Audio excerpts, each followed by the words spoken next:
1 September 2025ला Nagpur महानगरपालिकेच्या अंतर्गत विविध विभागांमध्ये बाह्य स्रोताद्वारे किती कर्मचाऱ्यांचा पुरवठा करण्यात आला, कोणत्या संस्थांच्या माध्यमातून करण्यात आला, या कर्मचाऱ्यांना प्रिन्सिपल एम्प्लॉयर म्हणून आपण नेमक्या कोणत्या सोयी सुविधा देतो, त्यांच्या कोणत्या निविदा प्रक्रिया राबवताना कोणत्या अटी शर्ती फ्रेम केल्या गेल्या, कोणत्या पद्धतीने सामंजस्य करार करण्यात आला, अशा विविध प्रश्नांना धरत या कर्मचारी कामगारांना न्याय देण्याच्या दृष्टीने आणि अनुसूचित जाती जमाती आयोगाकडे प्राप्त असलेल्या तक्रारीच्या अनुषंगाने ही आढावा सुनावणी बैठक नागपूरला दिनांक 4 सप्टेंबरला घेण्यात आली होती।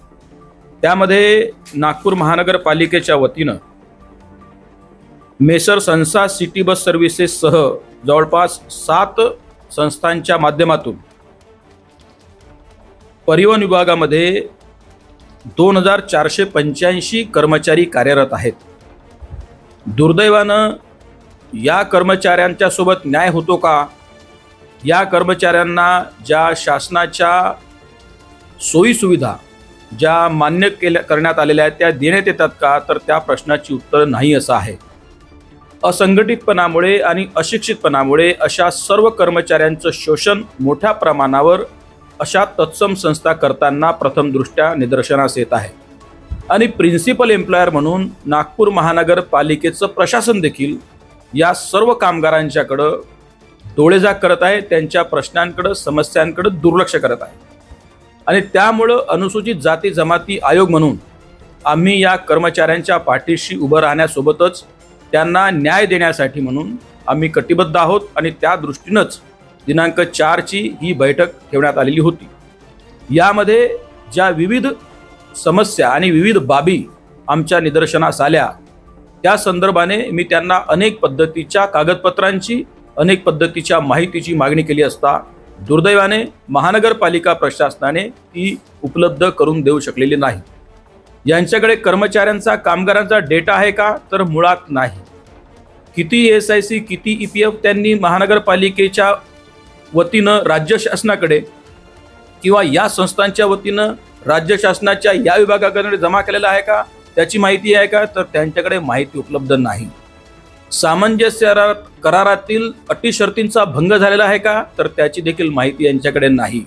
मग कोणत्या पद्धतीनं प्रिन्सिपल एम्प्लॉयर म्हणून नागपूर महानगरपालिकेचं प्रशासन या कर्मचाऱ्यांना किंवा त्यांच्या परिवारांना न्याय देईल का? तर निश्चितच या सगळ्या संशयास्पद व्यवहाराची सर्वकष चौकशी व्हावी। यामुळे मी प्रशासकाला नागपूर महानगरपालिकेच्या प्रशासकाला निर्देशित करून सांगितलं या संपूर्ण बाबींची तुमच्या स्तरावर वरिष्ठ अधिकाऱ्याची नेमणूक करून त्या संदर्भाने चौकशी करावी आणि त्या चौकशीचा अहवाल अनुसूचित जाती जनजाती आयोगाकडे दिनांक 23 फेब्रुवारीला स्वतः आपल्या शपथपत्रासह या चौकशीचा अहवाल सादर करावा अशा पद्धतीने मी निर्देशित केलेला आहे। अत्यंत गंभीर बाबी आहेत, मग ते कॉम्प्युटर ऑपरेटर असतील, वाहक चालक असतील, विविध विभागातले सिक्युरिटी गार्ड्स असतील, अनेक सिक्युरिटी गार्ड संस्थांच्या माध्यमातून विविध विभागांमध्ये पाठवलेले सिक्युरिटी गार्ड्स असतील, यांच्या देखील SIC EPFचा रेकॉर्ड एवढंच नाही तर कर्मचाऱ्यांची यादी देखील या महानगरपालिका प्रशासनाकडे नाही।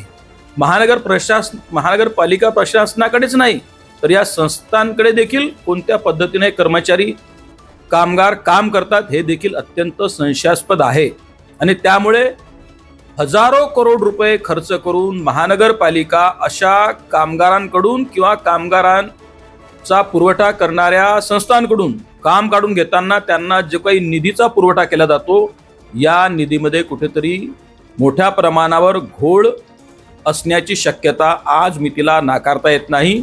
या सगळ्या प्रकरणांची या सगळ्या विषयांची गांभीर्याने चौकशी व्हावी हा देखील हेतू अनुसूचित जाती जनजाती आयोगाचा आहे आणि निश्चितपणाने नागपूर महानगरपालिका प्रशासनाने त्या पद्धतीची कठोर पद्धतीनं योग्य पद्धतीनं चौकशी करावी अशा पद्धतीची निर्देश अशा पद्धतीच्या सूचना आणि निर्देश अनुसूचित जाती जनजाती आयोग म्हणून मी या ठिकाणी दिलेले आहेत। आपल्या माध्यमातून मी पुनश्च या सगळ्या व्यवस्थांना सांगू इच्छितो की तत्काळ प्रभावाने अशा कामगारांना कर्मचाऱ्यांना न्याय देण्यासाठी म्हणून ज्या काही अटी शर्ती आणि ज्या काही निविदा प्रक्रिया आहेत किंवा ज्या काही राज्य शासनाच्या गाईडलाईन्स आहेत, दिशानिर्देश आहेत, त्याचं कठोरतेनं पालन व्हावं हीच त्यामागची आमची भूमिका आहे आणि ती निश्चितपणानं आम्ही त्याप्रती कटिबद्ध आहोत.